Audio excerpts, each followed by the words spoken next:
Vivian Speaking more about city life. 关注房子，关注城市，更关注生活。I will see you every Wednesday night. 国际生活家直播采访秀 Vivian Speaking， 每周3晚7点半，不见不散。Good evening, this is Vivian speaking. Tonight we're going to have a very beautiful topic, travel in art. And it's my honor and pleasure to have my friend Nassrin to be with us for the next 45 minutes. So welcome, Nassrin. Thank you, Vivian. Thank you for having me on the show. My name is Nassrin Adnan. My Chinese name is Navan Li. I'm an artist living in Tianjin. Okay. I work in acrylics. And it's my great pleasure to be on your show. All right. So before start our topic, let's move to Suri. And she's going to do the Chinese part tonight. And she's going to give us some little surprise.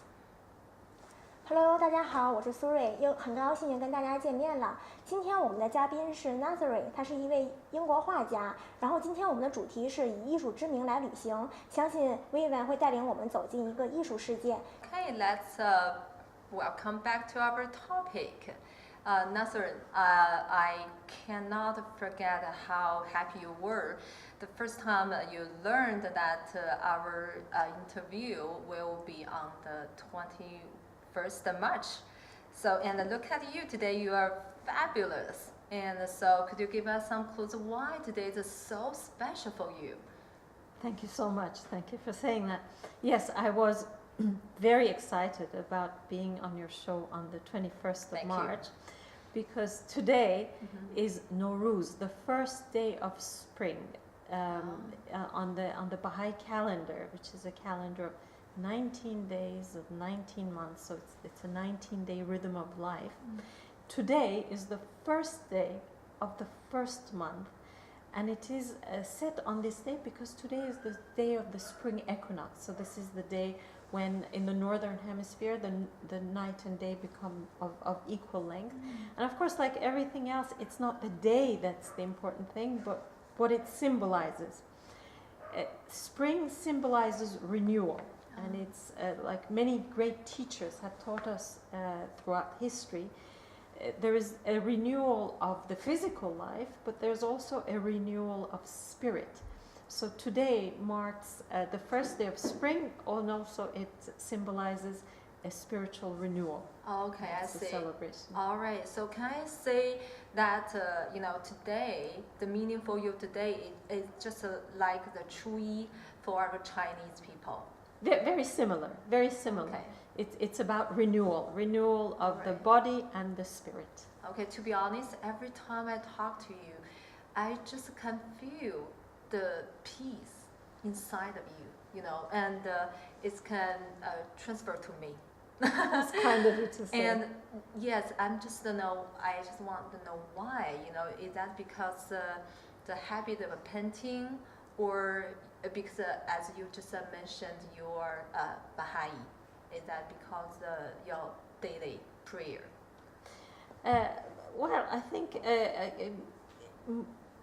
daily prayer and meditation gives a great deal of peace and tranquility from whatever faith you practice, or if you just practice meditation.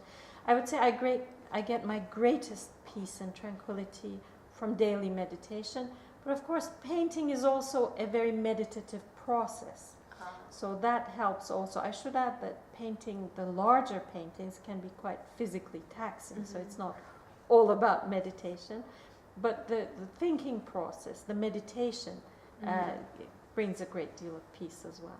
Oh, that makes sense. Okay, so let's before we start, let's move to Suri again. 相信大家刚才呢也对他们两个的聊天有一点了解，那就是刚才Nassrin 向我们提到了，今天对他来说是一个很特殊的日子。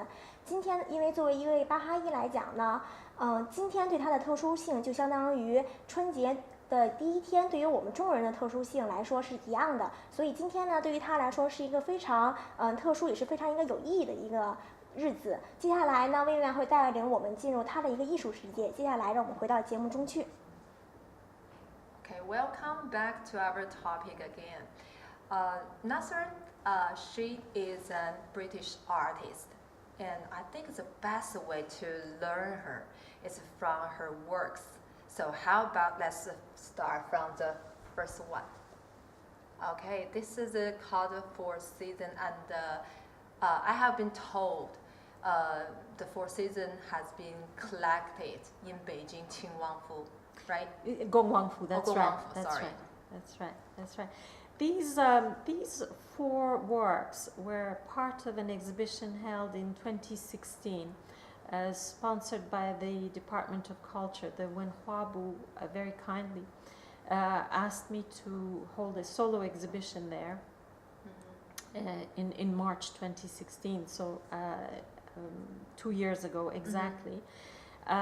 So there were the four paintings: spring and summer, autumn, and winter. Okay. These four were then collected by the museum. It's a source of great honor and lasting happiness for me that these four works were collected by such a prestigious museum. The Gongwangfu Prince Kang's mansion is quite unique in its kind. It's a very well preserved mansion of the Qing dynasty, and even now it showcases the life of noble men from that era. Yes. And has a Beijing Opera Theater and 60,000 square meters. So it's a great honor to have presented there and to have been collected there. Yeah, just like you said, I believe that. I don't think there's lots of chances for the foreigner artists to do the solo exhibition there, and it's so exciting, and your works are being collected there. So how come that happened? I think, like many things in life, there's a great deal of luck. Luck? I was very Only fortunate. luck? I don't think so. Okay. I was very fortunate that some of my works, which are tributes to the Chinese culture, were, I would say, more or less accidentally viewed by some of the curators of the museum. In particular, a series dedicated to Chinese opera. And after that, they asked me if I would exhibit there, and of course I accepted. And it was my great pleasure to be able to exhibit about 140 works there. All right, so it's amazing. So how about let's move to the second one. Second one. Don't look away. Okay. Right. Yeah, this one is the name is Don't Look Away. This is amazing painting. So how about you? Can you give us some clue where you get the inspiration? This work is called Don't Look Away. Was commissioned specially for an exhibition in 2016. The sponsors were the United Nations Women's Organization and a European delegation in collaboration with Crossroads Art Center. And the theme of that exhibition was eliminating violence against women. Now, inspiration for this work came about over 30 years ago when I read a message called The Promise of World Peace, in which there was an analysis of what the obstacles to peace are in the world. And one of those, it was mentioned very, very clearly in that message, is the prejudice that we have against women, the non-realization of the equality of men and women. In that message, it talked about the fact that when we tolerate violence, when we tolerate injustice within the home, what happens is we then take that same attitude to the workplace, and then from the workplace we take that attitude to the city level, to the national level, to the international level. So and it's everywhere. That's right. And that's how we end up with the conflicts that we have. The root cause is prejudice, the lack of understanding. So if you look closely closely at this work, you'll see that you see the figure of a person bent Yes. under the weight. Uh-huh. It's bent under the weight of its own prejudices. So that Okay. symbolizes the body of mankind. And then if you look more closely, you will see that there are 19 other figures. Yeah, lots of the faces, right? That's right. but not look straight. Why? Exactly. They're not looking because when we see injustice, it's very uncomfortable to confront it. Okay. It's much easier to pretend we didn't see and to ignore carry on. it, right? That's right. Uh-huh. That's right. So there are 19 other figures looking steadfastly away from this figure who's before them. It's the biggest one. It's the problem is in front of us, but we don't want to face it. And that's why, although I chose bright colors to draw hopefully the viewers in, it's called Don't Look Away, so that we actually face the problem. If we are suffering from the disease of prejudice in all our societies all over the world. If we want to cure it, first we have to face it. Okay, that's one of my psychologists, a friend told me that for their patients, the first step for themselves to cure themselves is to face it, not to ignore the problem, right? That's the same. That's right. Okay, so let's move to the third one. This is very interesting, and this is a beautiful, beautiful painting, and definitely show your painting skill, right? So, but it's absolutely different from the current piece. Yes, this work is different because it is really not originally mine. This work is something that I did after another painting. So basically, although those are my brush strokes and that it's work that I have done, this is not original work by me, I can say. And the reason for doing this kind of work is really to show my skills, because my work is abstract, but it's very important as an artist to showcase your skills as well, so that people can have some peace of mind in looking at your work, that it's not because you're not able to do the classic work. Yeah. So this is done for skill, and my very able curator wanted to have this in the recent exhibition that you saw, just for that reason, to show the skill. Right, to show skill, but it's but it's a beautiful one, right? I agree. And please remember this piece name, Woman and Cat.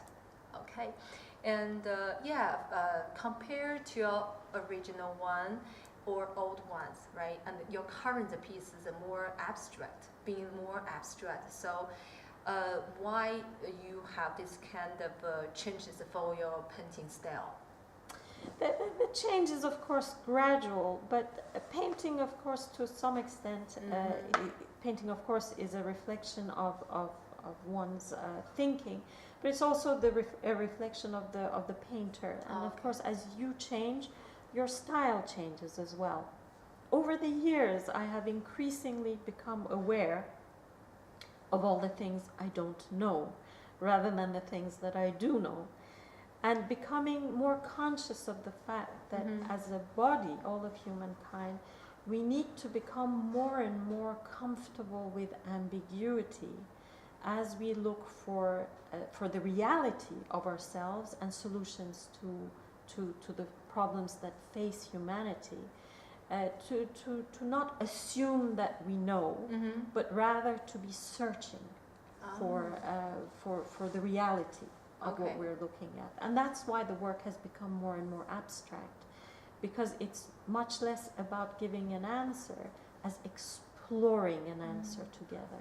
All right, so actually, I can sense that you want to speak out something from each piece of your work, but you don't want everybody to think there's a fixed answer, right? Actually, different kinds of person have a different definition or different answer or different opinion, right? That's exactly right. Okay. Because when we look at things from different angles, with different views, we're more likely to have a better view of the whole. Yeah, that's true. Okay, so being the abstract artist, so how you define the word art? How to define the word art? that's a very good question, and there are probably as many definitions of art as there are artists. Probably more, because artists change their mind about what art is over time. My own favorite definition is one given by Paul Klee. Paul Klee, the German artist. That's right. He was a Swiss-German artist, and he defined art like this. He said, "Art does not reproduce the visible; it makes visible." He said, "Art does not reproduce the visible; rather, it makes visible." So, I feel that it's the duty of every artist to make something that was not clear before clear, or shine a light on something that was obscure before, or bring out a question, or just start a thinking process. So my definition would go along with Paul Klee's. Art is an expression that triggers in the mind of a viewer a question. All right, so we just mentioned Paul Klee, right? And I think he is a representative, and a very typical representative of an abstract artist. And to be honest, I define you as an abstract artist as well. So does his painting style impact you a lot? And is one of your favorite artists? He is one of my favorite artists, because he paints in a very abstract style, but he has a magnificent use of color and imagination. Yes. So yes, he is one of my favorite artists, and also he was an innovator. He's one of the fathers of abstraction. I have a great deal of admiration for Paul Klee. That's right. Okay, so Nassrin, how about let's take a little break, okay, and let's give it back to Nassrin. Hello， 大家好，现在回到了苏芮时间。然后刚才呢，在 Nassrin 的谈论中呢，我们也感受了他的画作的一些含义。旅行者呢是贯穿他所有画作的一个核心部分。人生呢本来就是一场旅行。在这个过程中呢，我们都是渺小的一部分，也可能被称为一个人生的一个短暂的过客。但是在这个社会和历史都不太确定的一个背景下呢，能得到一个内心的平静，还有一个生活的一个安稳，也就是我们想探索的一个部分。同时，这也就是想Nassrin向我们表达的一个东西。然后呢，他还通过他自己喜欢的另一位画家向我们传达了一句话，就是艺术呢不是说让我们显示一些可见的东西，而是说向我们表达一些不可见的东西。这也就是他想向我们传达的一个艺术理念。So congratulations to our the person who leave us some reviews, okay, and gets us some little gifts. And so let's welcome back to our topic. And Nassrin, I have went to your latest solo exhibition, and that is Travelers. And to be honest, I appreciate every piece of your solo exhibition. But the one thing raised my curiosity. That is why you call it a traveler. And since I know you have been physically traveled and lived in Switzerland, right? German, the UK. Is that why you call it a traveler? Because you are a physical traveler, and you've been the stranger, and you've always been the stranger at the beginning. And I think, in my point of view, and you will put your eventual understandings of their culture throughout your painting. I don't know, is that right? Well, thank you for saying that you appreciated the painting. Yeah, I do. That lifts my heart. Actually, the reason that particular exhibition was called Travelers is not because I'm a physical traveler or have been. No. Oh.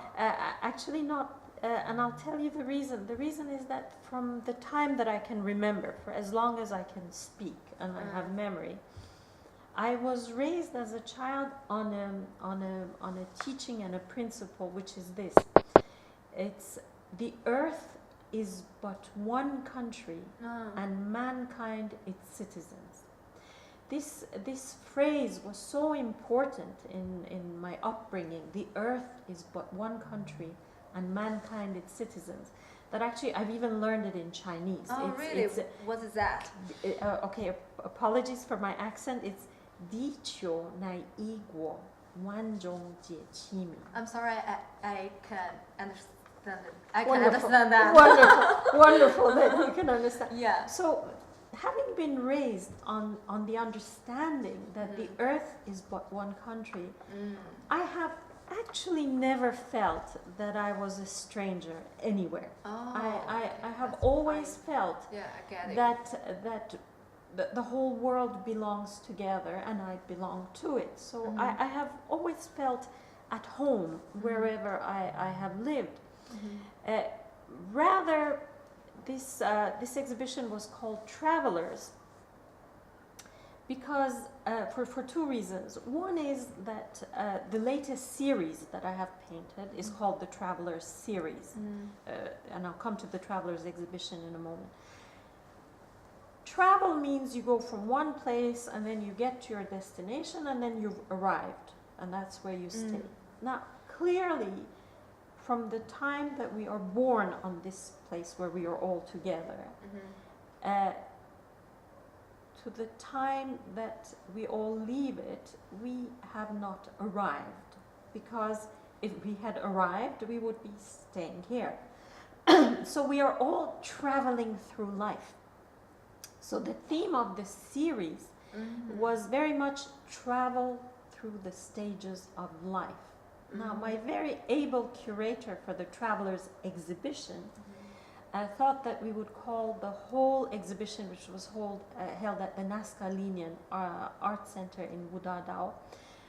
Yu Jiro, my very, very able curator, she suggested we call the exhibition Travelers exhibition because she did a kind of time travel through my past, selecting paintings like Woman and Cat from my very old set of paintings to the more recent ones. So it's a travel in time in terms of my own painting, but it's also about the travel of each person in their journey of life.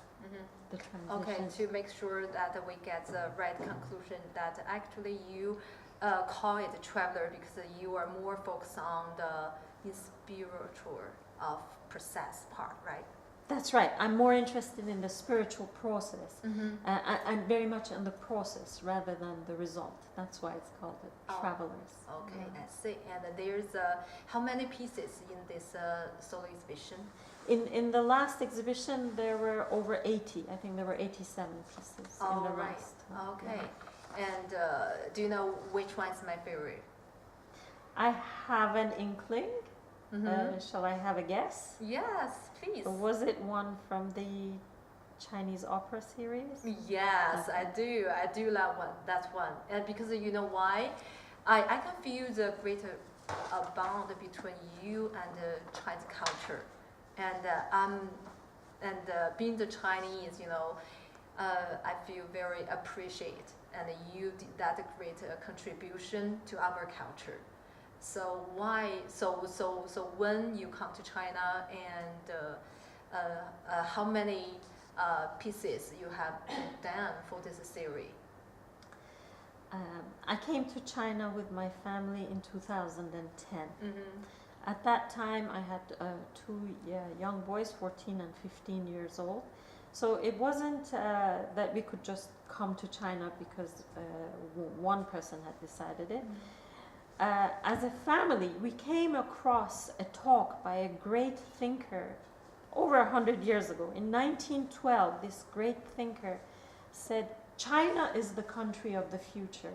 Wow. China and the Chinese people have most great potential. So because we could not, the ages of our children were such that we all had to be on board with this, we decided we would have a veto. Everyone would have a veto, and if everyone decided they want to go, we would move to China. We first moved to Beijing in 2010. Well, we trusted the great thinker who had said China is the country of the future, so So we all four decided that we would come. Okay, that seems it's kind of an easy decision. Yes, make, right? it was. I have to say it really was an easy decision. We came expecting great things, and we saw great things, and it has been really a great decision. We feel very vindicated. We feel very good about that decision. So we came to China expecting great things. Now to go back to the Jingju, the Chinese opera series. Yes. Chinese opera was not one of the great things I expected. It was actually not something that I expected at all. The first time that I was exposed to Chinese opera, I can't say that I was shocked, but I was overwhelmed because the music was like nothing I've heard before. I didn't even know when it starts and when it finishes. I had no understanding, and at the same time I was in a theater with people sitting next to me, clearly enjoying this, in a trance of enjoyment, and I had no door to go in for this enjoyment. But then I was overwhelmed by two other things in What this. is that? The physical beauty of the movements of the actors, you know. Could you The show us symbolism, something? no. But Okay. you know, the way the hands go up with 1,000, it looks like 1,000 movements in every stroke, and the way they walk in a circle to symbolize the distances. So the physical beauty of that, and of course the magnificent costumes. So I thought I would go through the visual door rather than the auditive door to enjoy the Chinese opera, and then gradually through that I've been able to pick up a little bit more of the music as well. But this Jingju series is my own little contribution, my little tribute to the art of Chinese opera. Okay, I see. So three, did we get the Dan part, the Dan picture? Could you show us? Yes, this one. This one's your first. This was the first. This was Right. the first of the Chinese opera series. There are about 15 in all in this series, and they depict the different figures. So there's the Ling Mao, there's the Dan who's a woman, there's the Dan who's the man, there's the clown, the Cho, etc. So it's a tribute to each of those characters, because I studied their life when they train this, and I have a great deal of admiration for the dedication that the performers have to their art. All right. So right now we are talking about the culture things. How about? Could you give us some suggestions for the promotion of the Chinese art, especially for the young Chinese artist? I'm very glad that you're asking me that, because it's a topic very close to my heart. Oh, really? I feel that it's the duty of Chinese artists to share Chinese art on the world scene, and vice versa for artists of all cultures to share their art with each other, because this is actually something that's quite important even for world peace, for us to be able to have profound appreciation of other cultures. And I'll give you a very concrete example of this. Towards the end of the Second World War, there was a general called Dietrich von Scholtitz. He was a German general in charge of advancing the Saxon troops through Paris. And this general, Scholtitz, he disobeyed the rules, the orders of Hitler to flatten Paris. He point blank, he refused to carry out orders in that atmosphere. But because of that, of what?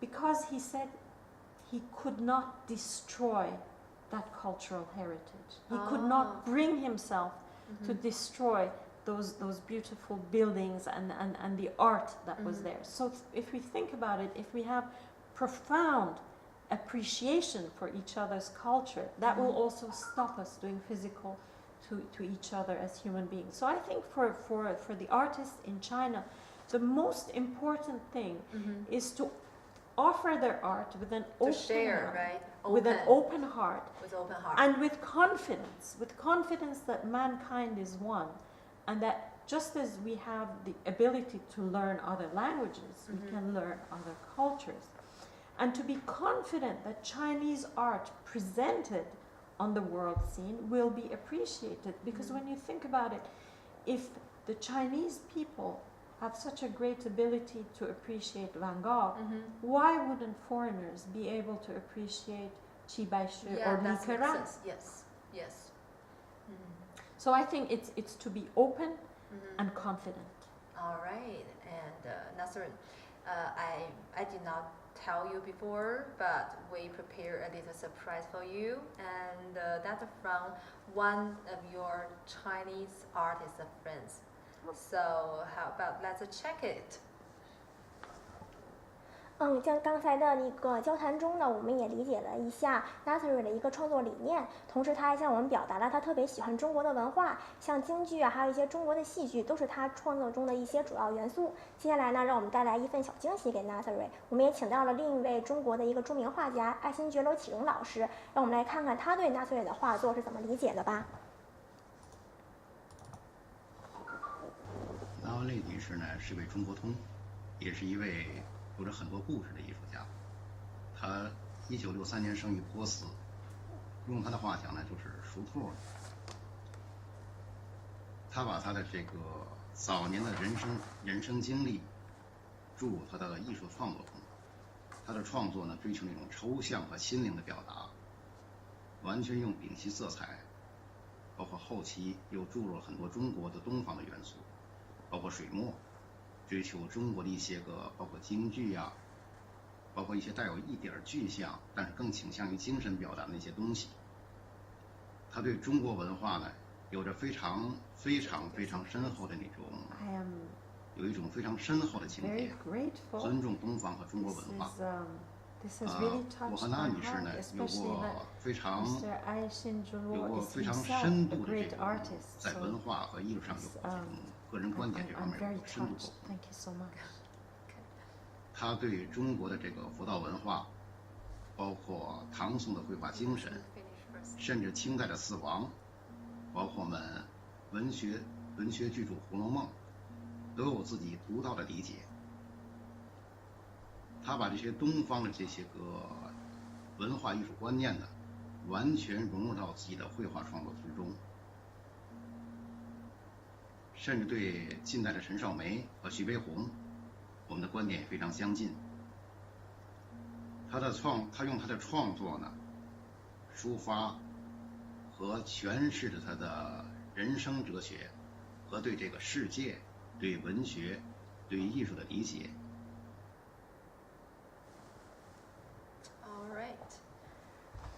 So I think that's a surprise, right? Wow, thank you so much. It's because Mr. Aishin Julwo himself is such an accomplished artist. This especially touches my heart. Okay. This is I'm very moved. Thank you. I'm pretty sure he must be watching the show right now. Well, thank you, Mr. Aishin Julwo. I really appreciate it. Thank you very much. Okay, thank you. And okay, let's get back to our topic. And my next question is another suggestion from you. Being the mother of the 6 years old child, being the mother of my kids is 6 years old, and I'm very concerned about his painting training. So compared to the painting skills, what do you think, in your opinion, what do you think? What is the most important thing for the kids? For a child to learn painting.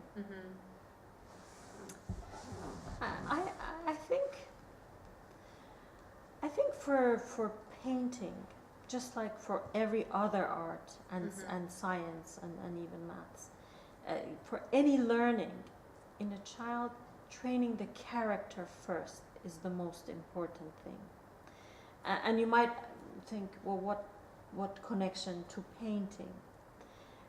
You see, character is what determines our attitude. So, for example, curiosity is a trait of character.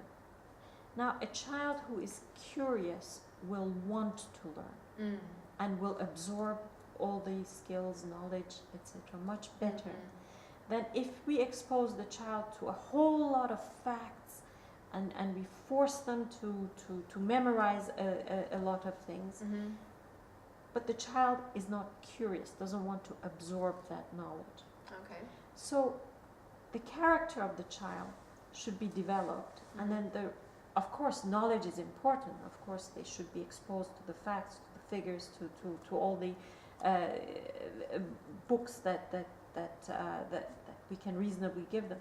But first we should emphasize the good character. And how do we develop curiosity, of course, is by allowing children as much as possible to make decisions, because then they have to search for answers themselves. So I think in painting, to develop the child's curiosity, it's important to encourage the child to have ideas and to want to express those. Not to give them a very rigid framework that you must obey these rules and this is how your painting should look at the end. Rather, the child should have time to reflect and decide what it is that they want to present. The thinking is actually more important than the doing, and to get a habit of thinking from childhood. And then the character, if the child has a good character who wants to share their learning, share their skill with others. Now imagine this, a child who is curious to learn and willing to share. This child is naturally happy, and a happy child is a better learner than one that has had a lot of facts and figures and even skills thrust on them without them wanting to absorb it. So I would say training the character is the most important in every skill, including for painting. Okay, so the most important, the character is the curiosity, right, and the sharing, right? All right. So being the international artist, and you have been traveled to so many countries around the world. So and for these 2 years you've been living in Tianjin, and how do you view the living environment here? Tianjin, I find, is a beautiful city. I'm very glad to be living here. I'm very fortunate to live in a very beautiful part of the Heping district, but not very far from the Haihe River. And I love being here. It's a very beautiful environment. Okay, so if there's the option that you can choose a apartment or a house, which one do you prefer in Tianjin? I'd have to say when I was younger, when my children were small, it was very important to me to be in a house with a garden. Okay. But now that my children have grown up and left home, I prefer being in an apartment because it's easier. But whether in a house or apartment, what is most important for me is the surrounding community. A community. The community okay. that I live in, the neighbors. I'm very fortunate to have excellent neighbors here in Tianjin. Okay, thank you, Nassrin. That is my last question. And let's move back to Suri. Hello， 大家好，现在又到了我的时间了。然后刚才呢，他们也讨论一下孩子的教育问题，还有一些我们平常所谈的一些激发孩子的兴趣。然后现在呢，让我们把时间交还给Vivian。Okay, welcome back to the show. And Suri, does any question from the reviews? Question. 好，现在呢，我来看一下网友的问题啊。我们有一个网友问到，您最喜欢中国的哪位画家呢？So there's one person want to know who is your favorite artist in China? It's a difficult question because there are so many. I think so. Can I choose two? I would say Qi Baishi and Li Keran. Okay, I admire them greatly. Okay, that's anyone? 刚刚有一个网友给我们评论啊，就是除了中国，在您去过的国家中最喜欢哪个呢 other countries you like best beside China? Beside China, all the countries of the world are like different flowers in a garden. Each flower has its own fragrance and each flower has its own beauty. It's very difficult to choose. I would say I have loved every country that I've been to for its own distinct fragrance and its own perfume. It's very difficult to choose. My family live in Switzerland, so I have a great affection for Switzerland because it's a great country and a lot of the people I love are living there. Nassrin 呢，在这边呢，他回答网友的问题呢，他觉得各个国家就像花坛里的鲜花一样，每个人的就是每个国家的特色不一样就像鲜花丛中的每朵鲜花，你真的很难去挑选。但是呢，因为他个人自己的原因呢，他是从小是住在了瑞士Switzerland， 所以说他觉得除了中国之外呢，如果非得要让他选择一个城市的话，或者是国家的话，他觉得他会选择瑞士。Okay, so this is a very interesting question, right? Okay, so anything else? 还有吗？刚才我们刚刚看到一个网友提出了一个最新的问题，就是在刚才谈到的咱们这个社区的问题上呢，Nassrin提到了一个 community，在现在的房子中呢，房子的配置啊功能性是很强的，所以这个网友的问题也跟我想提的一样，为什么在这个整个的房子配套资源中更关注 community 这个问题呢？ Okay, this is a very interesting one. Actually, the story want to raise this question as well because when we talk about apartment and you focus on the community but not the facility, but lots of Chinese people when they pick up the house or the apartment, they are more concerned about the facility. So why? In your opinion, why the community is more important than the facility? I think the community is more important. Of course, facilities are important, but the community is more important because I draw the analogy of the body and the soul. The facilities are the body, and the community is the soul of that place. And we feel happiness not with our bodies, we feel happiness with our soul. So it is my experience that if you are in a good, cohesive, united community, you're always happy. You can have the most beautiful facilities, but if your community is not united, you're not happy. 我觉得这个回答简直是太赞了，因为他在说这个社区的邻里为什么是最重要的，而我们就是很多中国人的都会去选择这个房子的设施啊，它的配套啊，还有就是它的功能，为什么呢？他是说，因为这个 community 就是邻里呢，更多的像人身体里的精神层面。而那个就是我们平常说的facility 啊，还有就是功能啊，房屋的功能各方面，可能更多的像我们身体里的五官和外在。但是真正能让一个人开心的呢，是这个人的精神层面的东西是这样。I think this is today's Vivian Speaking, and thanks Nassrin for joining us for this. Excellent 45 minutes. Thank you, Nassrin. Thank you, Vivian. Okay, and I will see you guys next Wednesday. Bye. Bye. Bye bye.